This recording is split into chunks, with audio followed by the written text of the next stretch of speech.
Hello everyone, অনেকদিন পর video দিচ্ছি। তো এই ভিডিওটা হতে চলেছে আমি কুম্ভ মেলা গিয়েছিলাম রিসেন্টলি, তো সেইটার একটা মিনি ক্লিপ। তো আমি জানতে পারি আমার 1 ঘন্টা আগে যে কুম্ভ মেলা যাচ্ছি, তুই কি যাবি? তো আমি সঙ্গে সঙ্গে হ্যাঁ বলে দিই। আর 1 ঘন্টার মধ্যে, লিটারেলি আমি 1 ঘন্টার মধ্যে ট্রেন ধরি, বহরমপুর থেকে সোজা চলে যাই কলকাতা। আমাকে ট্রেন চেঞ্জ করতে হয়েছিল। আর আমার ওই দিন খুব লাক ভালো ছিল যে আমি দুটোতেই জানলা ধারে সিট পেয়ে গেছিলাম। আমাদের ট্রেন ছিল ভোরবেলায়, তো এখন রেডি হয়ে গেছি, বেরোবো, আমাদের গাড়ি আসবে। আর আমাদের আজকে ট্রেনটা ছিল হচ্ছে বন্দে ভারত। খুব এক্সাইটেড ছিলাম। আর যখন ঢুকেছিলাম, আমরা যখন দেখেছি স্যাফরান কালারের বন্দে ভারত, আরও এক্সাইটেড হয়ে গেছি। আমি ভিডিও ক্লিপসও অনেক নিয়েছিলাম। এরপরে হচ্ছে ট্রেনে ওঠার পালা। ট্রেনে উঠে যাওয়ার পর আমরা নিজের নিজের সিট নিয়ে নিয়েছিলাম। এরপরে হচ্ছে এক্সপ্লোর করার পালা যে ট্রেনটা কেমন কেমন ফ্যাসিলিটি আছে।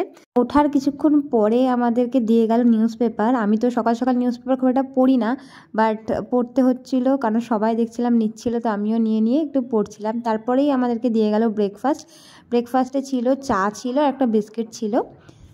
এই যে চাটা দেখছো এটা কিন্তু রেডি টু ইউজ, ঠিক আছে। আর এই বিস্কুটটাও বেশ ভালো ছিল।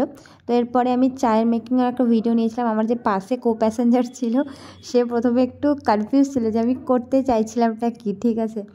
তো তারপরে যাই হোক আমি এটা বানিয়ে নিলাম তাড়াতাড়ি ফটাফট। তো চাটা আবার বানানো হয়ে গেছে, টেস্টটা মোটামুটি ছিল। এরপরে আসে ব্রেকফাস্ট। ও আচ্ছা, আমি ভুল করে মনে হয় আগেটা ব্রেকফাস্ট বলে দিয়েছিলাম। আগে কিন্তু শুধু চাই দিয়েছিল। আর দেখলেই ব্রেকফাস্টে অনেক কিছু দিয়েছিল, বাট খাওয়ার কোয়ালিটি ভালো ছিল, but test is not good, ঠিক আছে। আমার তো খুব একটা টেস্ট ভালো লাগেনি। তারপরে তো বিশাল বেগে চলতে লাগলো ট্রেন। ভাই তো দেখছিল যে কতটা স্পিডে যাচ্ছিল। বেশ খানিকটা যাওয়ার পর আমি কিছু একা টাইম কাটাই। এরপরে আমরা চলে যাই ওয়াশরুম এক্সপ্লোর করতে, যে ওয়াশরুমটা কেমন। আমি এই ফার্স্ট টাইম ইন্ডিয়ান রেলওয়ে এত ক্লিয়ার ওয়াশরুম দেখলাম। তারপরে আমি আর ভাই একটু ঘোরাঘুরি করছিলাম ট্রেনের ভেতরে। তো এখানটায় ভাই পোজ দিচ্ছে। তো এরপরে আমিও দেখলাম ভীষণ স্পিডে যাচ্ছিলো ট্রেনটা। কতটা স্পিডে যাচ্ছিলো এই মুহূর্তে আমার মনে ছিল না, কিন্তু এই কুম্ভ মেলার প্রেশারের জন্য কিন্তু বন্দে ভারত 1 ঘন্টা আমাদের লেট করেছিল। একটু ঘোরাঘুরি পরে আমাদের কিন্তু মেন যেই লাঞ্চটা ছিল সেটা চলে এসছে। আর লাঞ্চে ছিল ভাত, ডাল, পরোটা, মাংস, আলুর একটা তরকারি ছিল, আর দই, মিষ্টি আর চাটনি বা আচার বলতে পারো, ওটা ছিল। এরপর একটু জিরিয়ে নিতেই আমাদের ট্রেন পৌঁছে গেল গন্তব্যে, যেটা ছিল গয়া স্টেশন। গয়া থেকে কিন্তু আমাদের প্রয়াগরাজ পর্যন্ত আর একটা ট্রেন ছিল, সেই ট্রেনে আমরা প্রয়াগরাজ স্টেশনে নেমে পড়েছি। এবার হচ্ছে এখান থেকে আমাদের হোটেল যেহেতু করা ছিল না, আর দেখতেই পাচ্ছ কী পরিমাণ কুম্ভের জন্য ভিড়, তো সেই জন্য এখানে প্রচুর ব্যবস্থা ছিল এই চেয়ারের মতো বসা স্টেশনে। তো আমরা চেয়ারে বসে পড়ার পর এই দেখো হোটেলে আমরা ঢুকে পড়েছি। এটা ছিল প্রয়াগরাজের হোটেলটা, বেশ নিট অ্যান্ড ক্লিন ছিল, পরিষ্কার পরিচ্ছন্ন। আমাদের ভোরবেলায় কুম্ভ মেলা যাওয়ার কথা ছিল, তো সেই মতো আমরা একদম ভোরে উঠে এখান থেকে কিন্তু অটো 30 টাকা করে পাওয়া যায়, একদম তোমাকে নামিয়ে দেবে 3 কিলোমিটার পর। তারপরে কিন্তু হাঁটা রাস্তা, যেহেতু আমরা এখানে লোকাল লোকদের কথা শুনে গিয়েছিলাম, সে কারণে কিন্তু আমরা খুব তাড়াতাড়ি এই মহাকুম্ভ মেলার মধ্যে প্রবেশ করে যাই।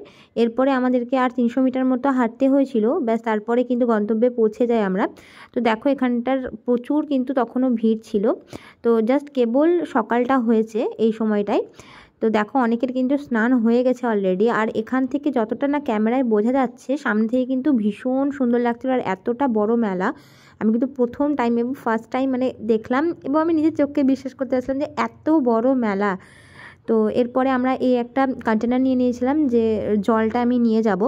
এরপরে আমরা কিছু পুজো দেওয়ার সামগ্রী কিনি, যেমন ফুল এখানটায় পাওয়া যাচ্ছিলো। এখানে বাচ্চারা বিক্রি করছিল, 10 টাকা বা 5 টাকা এরকম নিচ্ছিল। তার সাথে আমরা কিছু প্রদীপ নিয়েছিলাম, যেটা দিয়ে আরতি করার জন্য।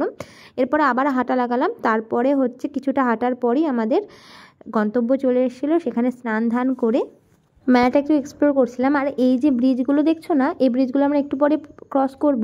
তো এই ব্রিজগুলো কিন্তু টেম্পোরারি ব্রিজ, এই কুম্ভ মেলা হয়ে যাওয়ার পরে কিন্তু এই ব্রিজগুলো সরানো হয়ে যাবে। এরপর বেশ মেলাটা ঘোরার জন্য আর এই ব্রিজটাও আমরা ক্রস করেছিলাম দেখার জন্য। তারপরে যাই হোক, এখান থেকে তোমরা ভিড় দেখে আন্দাজ করতে পারছো, যত বেলা বাড়ছিল কিন্তু তত কিন্তু ভিড়ের সংখ্যাও খুব বাড়ছিল। আর এখানটা কিন্তু তোমরা সঙ্গমে যাওয়ার জন্য কিন্তু বেশ ভালো বোট পেয়ে যাবে।